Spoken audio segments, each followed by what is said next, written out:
The last election be damned.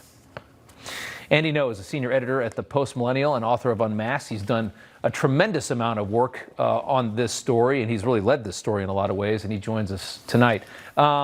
It is something to see what they're trying to do here. I mean, we had no order for all these people to come in, and now they want a court hearing for everyone we send out. That's obviously not sustainable.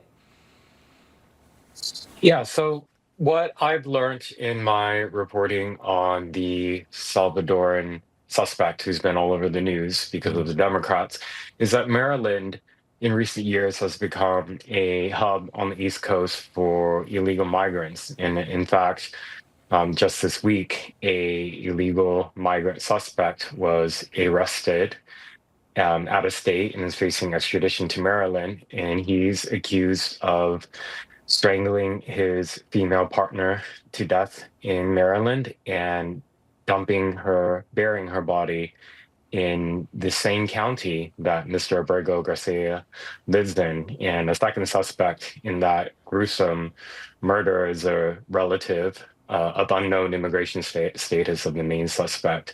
So in this case, is not the only one.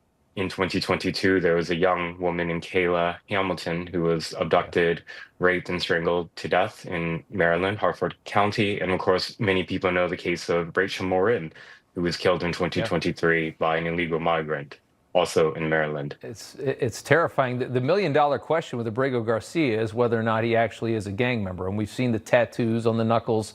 His wife clearly thinks at one point he was a very violent guy. She was scared of him. She had a protective order. You were the first to report on that.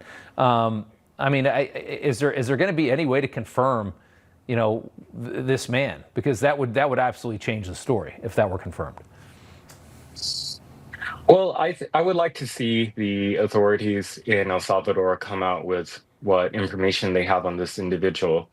The evidence we have as of now is circumstantial. I do think it's curious that the wife of Mr. Abrego Garcia has taken quite significant steps to censor and or obscure the tattoos on his hand in the photos that she posts on her social media whilst promoting their GoFundMe, which has pulled in hundreds of thousands of dollars. Yeah, that is the most interesting thing. John Kennedy is saying it was a screw up for the White House to deport this man. That's a Republican making this claim. Do you think the White House screwed up when they sent him out? Well, if there was a order in place for him not to be deported to El Salvador, I think that needed to be resolved before he was removed.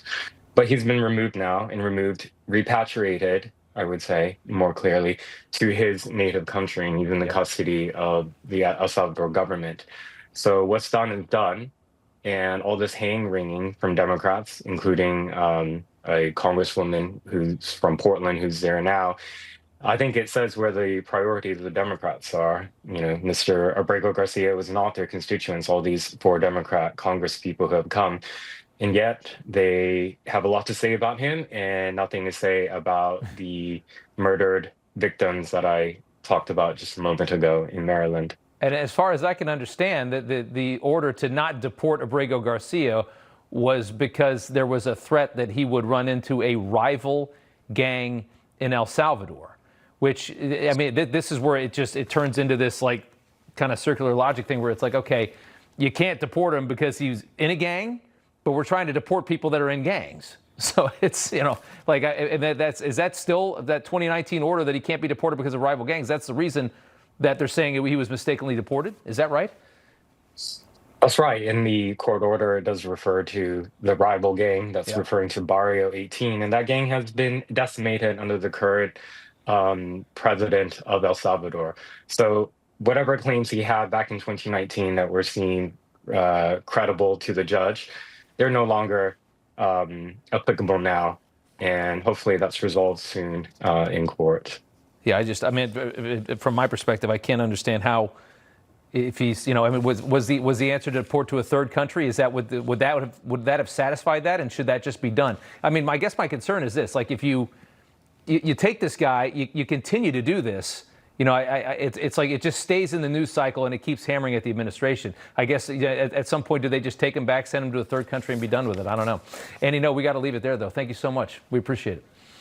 Thank you.